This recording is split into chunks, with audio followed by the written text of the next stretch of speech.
Celia, bienvenida a Delirium Nostri. ¿Cómo te encuentras? Muy bien, hoy es un día bonito con el lanzamiento del EP, así que contenta. Antes de empezar a charlar sobre este lanzamiento, para que te conozcan nuestros espectadores, ¿quién es Celia EP Soul? Pues Celia Bisoul, eh, yo misma soy poeta, performer y también artista de lo musical. Hago las motos y todo, No te pues que tengo preocupes. complejo de haber hecho mucho de visual. Sigo, ¿vale? Vale.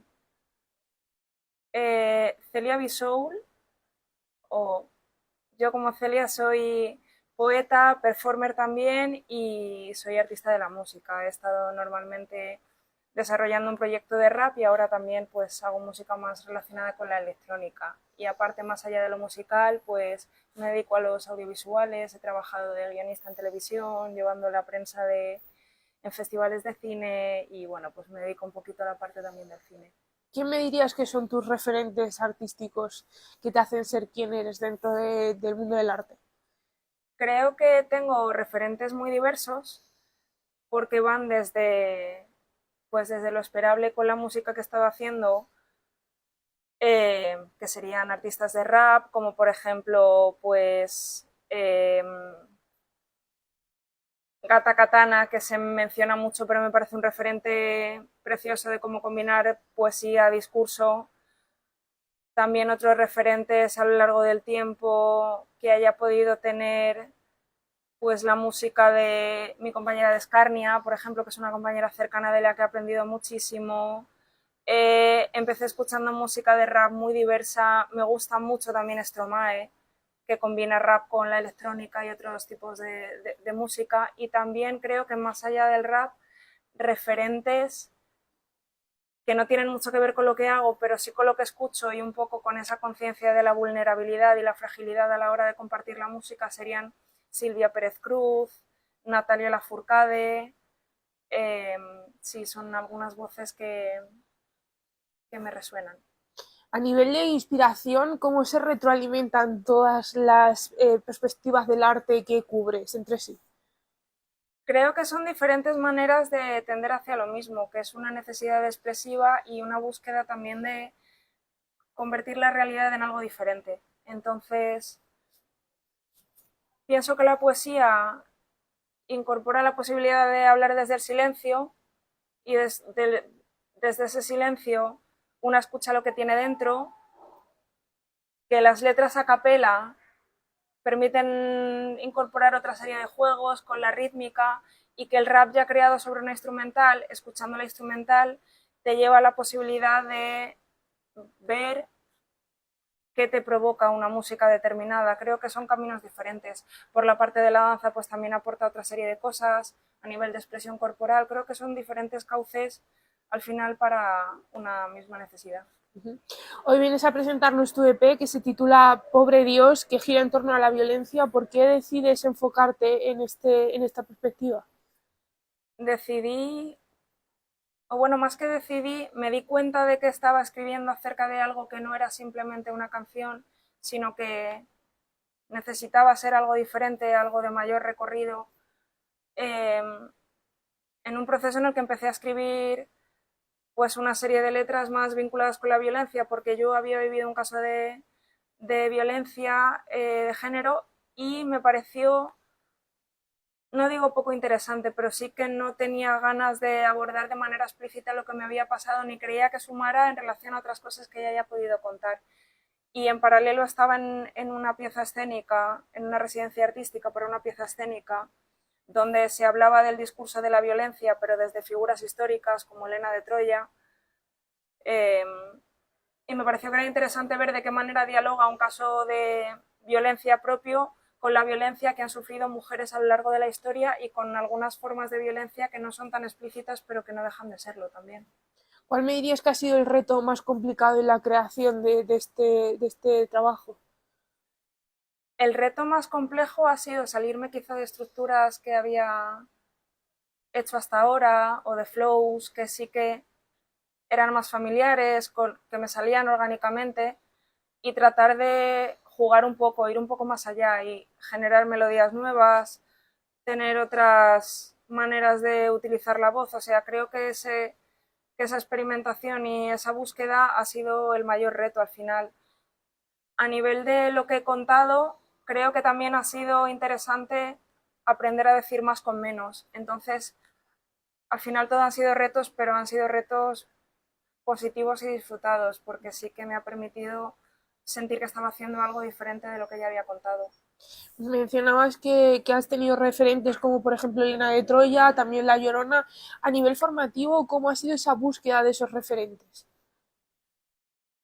En el caso de Elena de Troya, vino dado por esta pieza escénica que te contaba, que se llama Antes que caiga la noche, que es una pieza dirigida por Gastón Core, que habla acerca de la Ilíada, toma las ideas clave de la Ilíada, pero desde el imaginario del hip hop. Y desde esta premisa, lo que me plantearon fue abordar la figura de Elena de Troya y cómo ha sido utilizada como un pretexto para justificar la guerra entre los hombres porque ellos eran incapaces de solucionar los conflictos mediante el diálogo. Necesitaban la violencia y la violencia era justificada por Elena de Troya, ¿no? Buscando como una culpable. Entonces, al final Elena de Troya vino a mí de este modo. Cara de perra, que es el título de la canción, es unas palabras que se dirige ella hacia sí misma, increpando que siempre tiene un amo. Entonces, llegó a mí a través de esto. Entonces me puse a investigar acerca de la figura de Elena de Troya y me pareció fascinante. Me puse a investigar más sobre la mitología griega,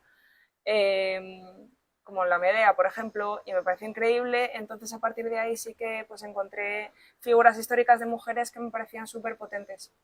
Y relacionándolo con el título de este EP, ¿cómo llegas? ¿Qué significa este pobre Dios?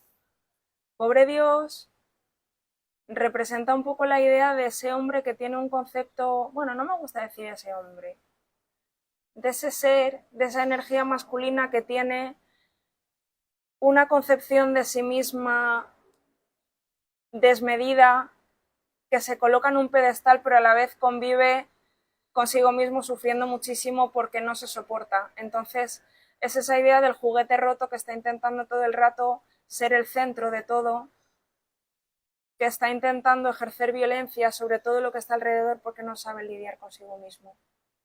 ¿Qué idea o con qué sensación te gustaría que terminasen los espectadores de escuchar este disco? Creo que eso no puedo decidirlo yo. Al final es un poco como los poemas. O sea, creo que los poemas no tratan acerca de lo que uno decide o sobre lo que uno escribe, sino que el tema de un poema lo decide quien lo lee y dependiendo de hacia dónde le lleve. Entonces, la gente que ha escuchado estas canciones, pues algunas personas les ha producido más rabia, han empatizado más porque han vivido según qué situaciones, a otras personas les lleva a otro sitio. Intento no tener la expectativa de cómo van a acabar las personas a la hora de escuchar la música, porque creo que además en el caso de lo que hago hay lecturas muy diversas y también en función de las vivencias pues puede despertar más según qué cosas o menos. A raíz de la profundidad que tiene este proyecto, te quería preguntar, antes me has dicho que aprender a decir menos con más, ¿qué has aprendido de estas composiciones? He aprendido a, a acotar, a entender que es algo, de hecho, es un ejercicio que ya empecé a llevar a cabo cuando publiqué el primer libro y único libro que he sacado hasta ahora, que se llama Ciudad de los Otros, que es que en ocasiones lo que tú necesitas decir no es en absoluto lo que la gente necesita escuchar y que hay cosas que son redundantes y otras que no necesitan ser contadas. O sea, dentro de la escritura para mí hay varios planos, que es por un lado la necesidad expresiva, que es cuando tú vuelcas todo lo que necesitas contar, pero a nivel artístico creo que es importante saber que hay cosas que no es necesario decir, que no suman al discurso artístico. Entonces, Pobre Dios ha sido un ejercicio de acotar mucho porque había cosas que pensaba que no sumaban artísticamente ni a nivel de narrativa, entonces simplemente pues las he eliminado porque creía que no eran necesarias y eso ha sido un aprendizaje. Y a la hora de escoger el sonido, ¿por qué te decantas por la electrónica? Entre rap y electrónica eran, pues supongo también por estos referentes que tengo, esta música que me gusta escuchar. Por ejemplo, pues un caso que me gusta mucho y al que vuelvo a menudo es Stromae, la canción de Papá Uté, ¿de dónde estás, papá?, que habla acerca de la ausencia de un padre a la vez que la gente está bailando. O sea, ese contraste entre que no todo lo que es triste o doloroso tiene que ser contado desde un ritmo triste y doloroso y provocar tristeza, me parecía muy interesante. Y me lo pedía al cuerpo, además de que la electrónica como tal es una música que me gusta, la escucho y me resuena y me gusta. Entonces pensaba no solo en querer hacer la música que necesito escribir, sino también la música que me gustaría escuchar. Este es un tema, la violencia, que seguro que muchos de tus seguidores han sentido identificados. ¿Cuál ha sido la historia que más te ha impactado, que te haya llegado a raíz de una canción de este disco? Pues me han llegado varias. eh, Me gustaría no compartirla más que nada porque a veces me han llegado historias desde el ámbito privado y, y pienso que desean permanecer así, aunque no se sepa a qué persona pertenece. Creo que es del plano íntimo y yo estoy agradecida también de la gente que sin conocerme decide contarme algo al final de un concierto o a través de las redes sociales. Sí que, pues bueno, ha habido quizás una persona que a raíz de una canción que tenía que ver con un caso de violencia le llevó por otro lugar muy diferente y me escribió para decirme que esa canción representaba exactamente cómo se sentía ella con su autismo, porque le habían diagnosticado autismo y llevaba toda la vida sintiendo pues algo parecido a lo que decía la canción, ¿no?, que se llama Invierno, que habla de tú no lo puedes ver porque está dentro, y que por algún motivo le llevaba y que la escuchaba en bucle porque era la canción que más se acercaba a cómo se sentía y que no sabía cómo escribir. Entonces, pues eso fue muy emocionante. Y ha habido otras historias, pero bueno, esta es, por ejemplo, una que sí que fue muy emocionante. ¿Estos mensajes te ayudan a la hora de crear nuevos temas? No, más que ayudarme a la hora de crear temas, me confirman que hacer las cosas genuinamente y desde la intuición, pues es correcto, porque sí que la verdad que yo siento a la hora de escribir, luego por lo que recibo llega. Entonces es más una confirmación de que es un camino bueno el que estoy teniendo, en el sentido de que es honesto y de que genuinamente es lo que puedo dar yo. Tus seguidores te van a poder ver en directo en Madrid el próximo mes de marzo. ¿Qué se van a esperar las personas que compren la entrada y vayan a verte? Pues hay cosas sorprendentes porque vienen algunas invitadas muy queridas y que hacen estilos de música con los que no, donde no he entrado hasta ahora. Entonces sí que va a haber cosas un poco diferentes, va a ser mucho más performativo, más escénico, va a haber visuales, va a haber movimiento corporal, va a estar Escarnia como DJ en escena, algo de diseño de luces. O sea, sí, va a ser un poco más escénico que los conciertos que he hecho como Celia Bisou. Muy prometedor, desde luego. Y de cara a este futuro, ahora que estamos empezando 2025, ¿qué nos espera de tu música?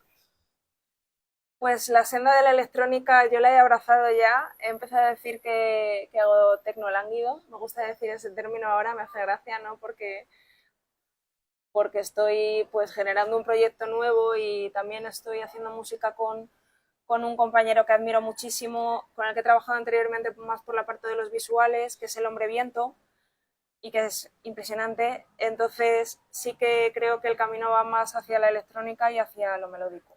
Pues ha sido un placer charlar contigo. Creo que ha quedado una entrevista súper interesante. Y dejo que despidas tú la entrevista saludando a nuestros seguidores, invitándoles a que te sigan en redes sociales y, por supuesto, que escuchen tu EP. Bueno, pues soy Celia Bisoul. Espero que hayáis disfrutado de esta entrevista y si queréis conocer más sobre lo que hago, podéis seguirme en redes sociales como Celia Bisoul. Espero que estéis muy bien. Un abrazo.